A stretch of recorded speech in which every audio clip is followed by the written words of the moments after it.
Assalamualaikum warahmatullahi wabarakatuh. Selamat datang di acara berita yang apapun akan jadi berita. Saya Iksan Majid harap akan menyajikan berita-berita kepada Anda. Dan berita utama kami adalah COVID-19 dan akan dibawakan oleh rekan saya Diki. Silahkan Diki. Assalamualaikum warahmatullahi wabarakatuh. Perkenalkan saya Diki Aditya Ardiansyah. Saya akan membawakan berita tentang COVID-19 di Indonesia pada bulan Desember ini. Pada tanggal 11 Desember 2020, Satgas Penanganan COVID-19 memberitakan tentang adanya penambahan kasus baru positif 19 sebanyak 6.310 kasus. Sehingga total kasus positif 19 berjumlah 605,243 orang. Kasus sembuh bertambah sebanyak 4.911 orang, sehingga total kasus sembuh menjadi 496,896 orang. Selain itu, 175 orang dinyatakan meninggal dunia. Total kasus mati dengan akibat COVID-19 Indonesia menjadi 18.511 orang. Oke, terima kasih Diki atas info yang Anda berikan dan tetap memakai masker, jaga jarak, dan selalu cuci tangan untuk mengurangi kasus COVID-19. Dan berita selanjutnya, banjir di Medan dan sudah ada rekan saya Baginta. Bagaimana keadaan banjir di sana, Baginta? Kepada saudara Ican, di sini saya melaporkan banjir merendam sekitar 2.773 rumah masyarakat yang berada di 7 kecamatan di Kota Medan, Sumatera Utara.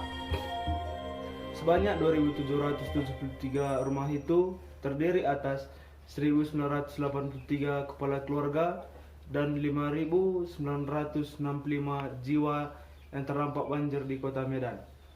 Adapun 7 kecamatan yaitu Medan Maimun, Medan Johor, Medan Selayam, Medan Tuntungan, Medan Baru, Medan Batisan, dan Medan Poloni. Volume ketinggian air mencapai 1,5 meter. Terima kasih. Saya ucapkan. Oke, terima kasih Baginta infonya. Banjir di Indonesia memang masih sulit untuk dicegah karena kurangnya kesadaran manusia untuk tidak membuang sampah ke sungai.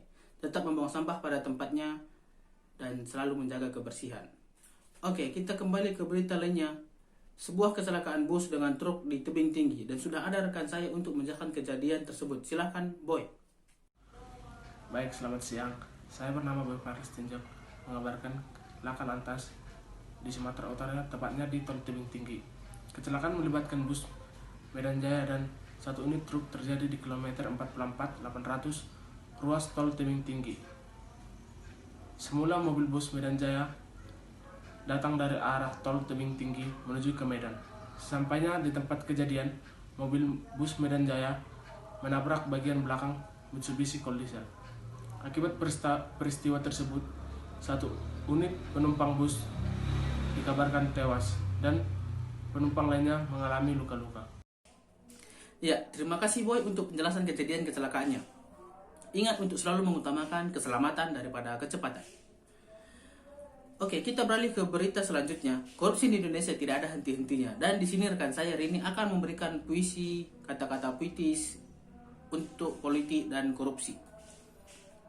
Maksudnya mengenai politik dan korupsi. Silakan Rini. Politik pada akhirnya niscaya selalu jadi panglima. Kalkulasi yang lain mesti minggir oleh para kuasa. Formalisme demokrasi rupanya melampaui pandemi. Sirkulasi politik adalah siklus yang tak akan terhenti. Ketika virus sedang ganas-ganasnya memburu, sukar mencerna dan memilah program yang bermutu. Buktinya kasus-kasus korupsi tetap saja meledak walau jutaan orang sedang bertahan hidup dengan sesak. Semoga seluruh pemenang bisa menyadari mandat mereka datang dari situasi tak tertebari. Siapa tahu ada banyak pemenang yang benar-benar amanah.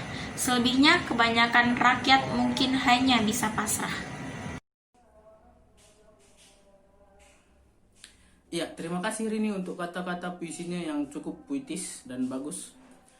Oke, masih mengenai korupsi dan kali ini rekan saya membawakan berita korupsi bantuan sosial atau bansos COVID-19. Silahkan Hani. KPK menetapkan Menteri Sosial Juliari Batubara dan 2 pejabat pembuat komitmen di Kemensos serta 2 pihak swasta sebagai tersangka kasus dugaan korupsi dana bantuan corona, bermula dari pengadaan bansos penanganan COVID-19 berupa paket makanan pokok di Kemensos senilai 5,9 triliun. KPK mengungkap ada kesepakatan fee untuk sang menteri sebesar 10.000 per paket bantuan. Oke Hani, terima kasih. Kita beralih ke berita lainnya. Longsor yang terjadi di Jalan Lintas Medan Brastagi dan menyebabkan macet panjang seperti biasa. Sudah ada rekan saya yang meliput kejadian. Silakan, Okto. Assalamualaikum warahmatullahi wabarakatuh. Saya dari tempat kejadian perkara ingin memberitakan terjadi sebuah peristiwa longsor besar di daerah Deli Serdang, Sumatera Utara diakibatkan curah hujan yang sangat tinggi. Oleh karena itu banyak sekali pengendara yang melaju dari jalur lalu lintas untuk memotong jalur tersebut. Akhirnya pun akses jalan menuju Deli Serdang terganggu dan terhenti untuk sementara. Ya, terima kasih Okto atas infonya dan terima kasih telah meliput kejadian.